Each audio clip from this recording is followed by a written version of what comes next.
could pop out here and everyone will go, where did he come from? Well, I'll tell you exactly where he came from. He's got a margin at the moment and he's building it. He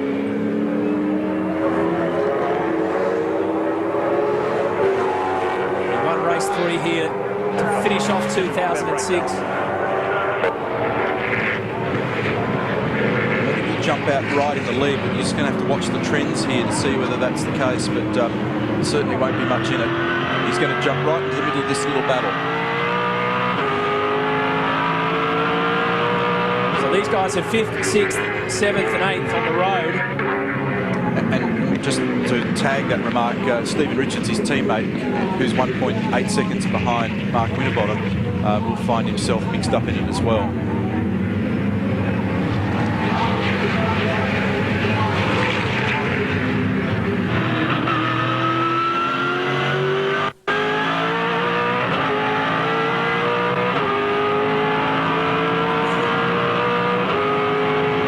Shed, turn 6, 220 odd Ks on the exit there.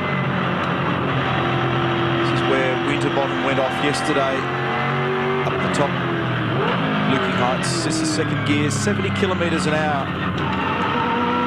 Little short shift, second to third.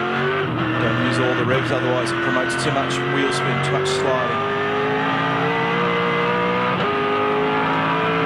Third to fourth for the final corner. You're going to have quite a lengthy period of zero throttle to get the nose turned in. Easy to keep pushing, mate. The last of the cars are fitting now, mate.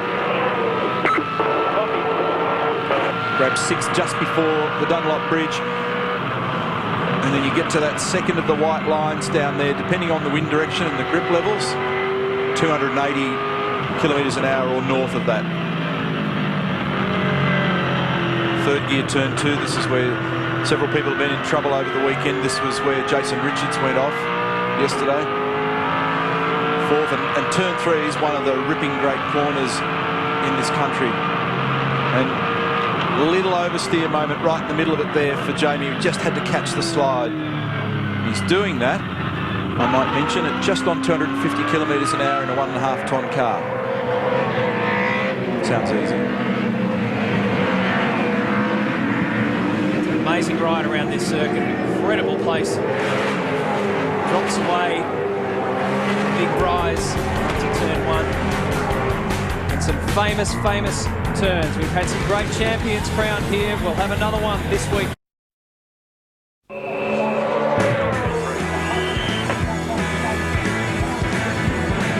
The FPR crew are ready for Mark Winterbottom, who arrives on cue. Go, go, go, go. He will come out right in the middle of the leading pack. Here comes Tander, Todd Kelly and Jamie Whincup. Winterbottom rejoins, has to push Tomer out of the way, so he comes into third. What about that?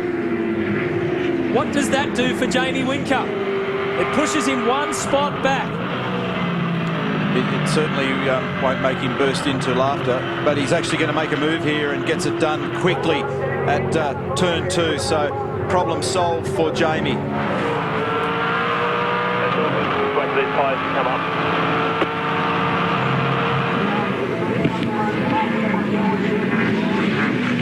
So close at the top of this field. So that was a good strategy by FPR, and he'll have good tyre condition when they come up to temperature and pressure, Mark Winterbottom, so it's actually going to be a little frustrating for him for a few laps, because once the tyres normalise, he'll actually have more pace, most likely, than Jamie, and he'll want to climb around him, but from a Ford standpoint, yeah, it's not a good thing to do.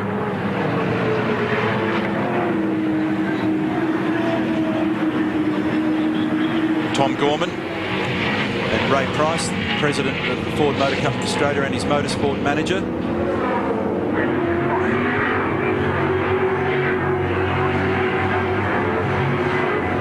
It's kind of interesting too when you compare the races so far of Tander and Whincup in particular. In many ways, Tander hasn't been challenged too much because he's been at the front. Have a drink. Yesterday, he had to wait for Scaife. Scaife got out of the way and Garth just had to keep his nose clean. Jamie Whincup, on the other hand, has had to fight for every position, and he's doing a great job. Gee, Neil, you've got a great eye for pit stops. 4.2 seconds, that stop for Mark Winterbottom. The problem was that Frosty missed his mark. He went about a metre past where he should have stopped. The team had to quickly readjust, and that's where that crucial second was lost. You could see that he arrived pretty hot, and they rehearse that a lot to make sure that everything's in the right spot, and the tiniest shift of any of the apparatus that you need to make the pit stop just makes it a slower stop, unfortunately. But still came out in a very competitive position. I don't know that even if the stop was that fraction better, whether he would have prevailed over Tander and Todd Kelly. Incidentally, Stephen Richards, Jason Bright, and Kelly have still not taken their compulsory stops, so this battle that we're watching here is technically for 4th and 5th at the moment, but revealed to be the lead battle very shortly. Todd Kelly, of course, is the defending champion of this round. He went from pole to victory in 2006.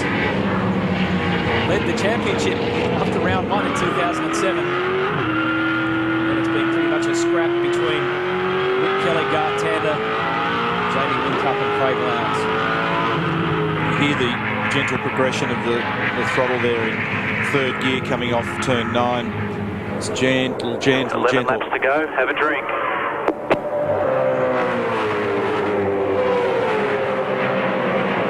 It's a great shot. Shows just how quick those cars roar down to turn 1. This is where all the trouble was early in the race. I think everybody's come to terms with it now.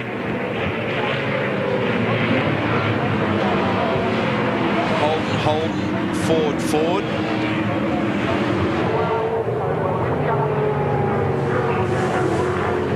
It's just turned out to be about track position, not about absolute speed.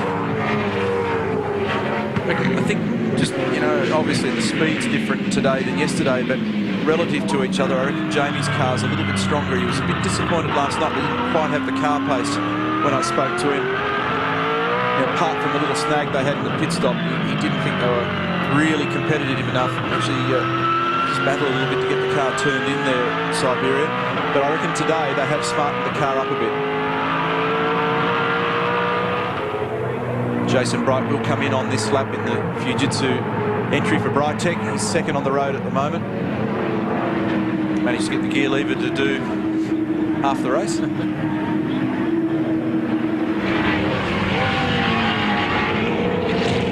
Scaife is the 5th man in championship history to reach 200 starts. John Bowe, of course, farewelling this category at the end of today with 225. Peter Brock, 212. Glenn Seaton, 205. Cito's here this weekend. Dick Johnson, 202. And now Scaife, 200. The interesting thing, Stephen Richards comes in. The next guy on the list, probably, in terms of starts, is Russell Ingall on 159. You're looking for Van Gisbergen, mate. Looking for Van Gisbergen and Canto.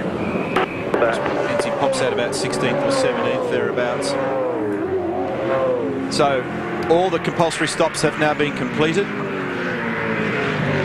And all that debris was being taken out of the radiator intake for Stephen after he went across the paddock between turns 1 and 2 early in the race. Half a second is the official margin between Garth Tander and Todd Kelly. And then it's another 1.2 seconds back to Jamie Whincup, 0.4 then back to Mark Winterbottom. Next little battle's a good one as well, Scaife and Lowndes. Remember they were locking horns here this time last year, and Craig had a run up on the outside at Hayshed and it turned into a rally car temporarily.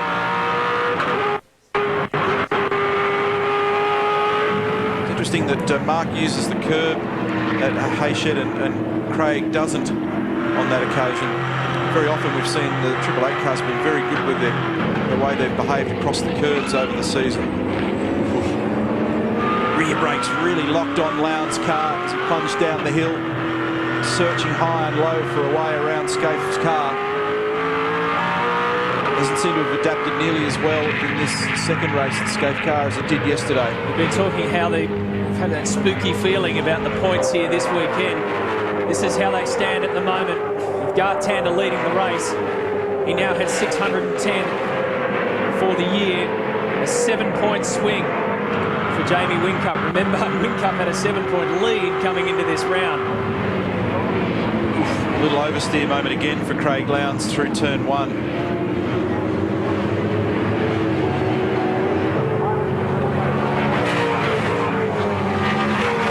Significance of the 7 points, if it stays that way, is that it really reduces the pressure on Tander going into the third race in terms of where he's got to finish. That's what we've been talking about all weekend. Who will handle the pressure the most? The answer will come at the end of race 3 when we find ourselves a new champion for 07.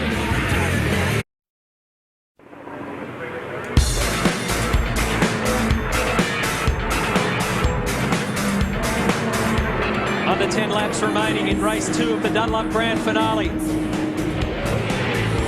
Garth Tander leads Todd Kelly. The gap is round about half a second. Jamie Whincup is third. If things stay the same to the end of lap 27, going into the final race, Garth Tander will have a 7-point break over Whincup in the championship fight. Great job, mate. Think about your bars and bars.